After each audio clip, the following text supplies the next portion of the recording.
Baby, I could never break down a video on what somebody is saying the way that Kenny, Too Raw, Too Real, breaks it down. Oops, coffee's ready. Hold on a minute. Black men have been emasculated in the Democratic Party. That's real. They don't see themselves because to lift up black women is beautiful. We should, but not at the expense of black men. We have achieved what we have achieved so far in this country because we are together. Nina, let me snatch what's left of those non-existent edges. Because what? Let's break this shit down to the bone. Because she said the Democratic Party is emasculating black men. Let's start off by the definition of emasculate. To deprive a male of his role or identity. Make weaker or less effective. How the hell is the Democratic Party depriving black men of their position or roles when our minority leader is a black man by the name of Hakeem Jeffries? Now, maybe you don't see a black man because you don't think it's Hakeem Jeffries. Maybe you think it's Hakima Jackson. Hakeem Jeffries is the first black person, period, to ever hold that position to actually be the minority leader for a party in the U.S. Congress. Now, explain to me, Nina, how that black women finally getting a seat at the table after turning up over and over and over again for the Democratic Party, constantly saving democracy and finally having a seat at the table and a voice in real representation, depriving black men of their authority and position of power. When we're just going off of history and looking at the stats and statistics and what we see in numbers, black women have constantly been looked over. We have never had a black woman sit on the Supreme Court justice until Ketanji Brown Jackson. We had 2 black men. We had Thurgood Marshall, and unfortunately, we got Clarence Thomas. Nina's entire talking point is divisive and rooted in misogyny, and what she unknowingly did was emasculate and erase my black-ass governor, Westmore. And Westmore is one of 3 black men to ever be elected as governor. There have been 0 black women governors. When we're looking at the Senate, until LaFonso Butler, there was an empty seat. There was no black women in the Senate. Kamala Harris had ascended to the vice presidency, meaning the only black representation that we had in the Senate were all men. Cory Booker, Raphael Warnock, and unfortunately Tim Scott. Even the DNC chair is a black man by the name of Jamie Harrison. Black men are not being overlooked by Democrats or even Biden. Did you know that our Secretary of Defense, the person who keeps us safe at home, is a black man? And you really trying to sprinkle some sugar on some shit saying it's a good thing for black women, but in the same breath, talk about how this emasculates men. Then she went on to talk about how Democrats uplifted the mothers of the movement. These are women who were stricken by grief, who lost their children due to gun violence and police brutality. You want to sit here and act like the Democratic Party didn't uplift the Tennessee 3, which consists of 2 black men and 1 white woman, and Justin Pearson was sitting in the very seat that you're sitting at. But let's continue. If Trump wins, God forbid, it is going to be because this president and the Democratic Party did not deliver material wages.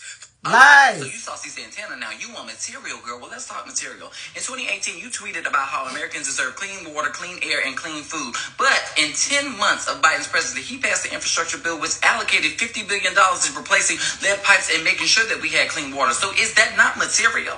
On March 29, 2022, Joe Biden passed the imbecile anti-lynching bill after 200 failed attempts, and you tweeted that it's never too late to deliver on justice. So, is he not delivering? And since we're talking about delivering, let's talk about these client deliverables, in the words of Corporate Karen. In 2020, you sent out a tweet talking about how the pandemic was hurting the working class, particularly black and brown people, and that people were filing for unemployment benefits. Well, as it stands in Ohio, the unemployment is at 5.8% for blacks. I wonder if Biden and Democrats are delivering. I guess you'll never know, because Ohio said hell to the no twice to your black ass. Hey, Chantel. But let's get back on the subject. Since Biden don't give a fuck about black men and don't give a fuck about deliverance to the American people, why the hell did he show up to a former educator by the name of Eric Fitz, a black man with his 2 boys, showed up to his house because he was a recipient of Biden's student loan forgiveness program? Eric Fitz got $90,000 worth of student loan debt forgiveness thanks to Biden.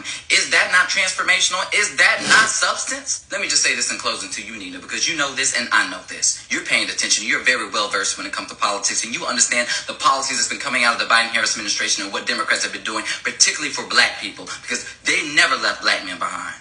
What you're trying to do is play point guard for our oppressor by trying to score some points for the other damn side because you're better, that you've been left behind. You have that same toxic mentality that Tubman had to leave certain slaves behind. And for the people watching this video and sitting in the bag, just because they look like us and walk like us and talk like us don't mean that they for us. She ain't for us. She's for herself. Otherwise, she would have used that time to tell black men what policies are available for them that they can benefit from. I bow down to the king, baby. I could never. Black women for decades have been shrinking themselves in support of black men. And black women have been disrespected and denigrated by black men for his equal amount of time. Black women said no more. You don't like us, you don't respect us, then we're going out for us. We are going to get what we deserve with you or without you. And I love that for us black women. I love that for us. Listen, Nina Turner is not for black men, black women, the black community as a whole. She swims in the same waters as Killer Mike, right? She creates division in the Democratic Party in support of the Republicans. That's what she's paid to do. And if you are not paying attention, she'll fool you. She ain't fooling me. Listen, I did a video breaking down all of Nina Turner's shenanigans, the people that she deals with, the waters that she's swimming in. And it's not in support of black people, period. Her entire goal is to split the vote. And she's splitting the vote in support of the Republican Party. You can go into that playlist that I did. I'll tag the playlist some kind of way. But I did a playlist. I think I titled it Traitors to Our Community. That's Nina Turner.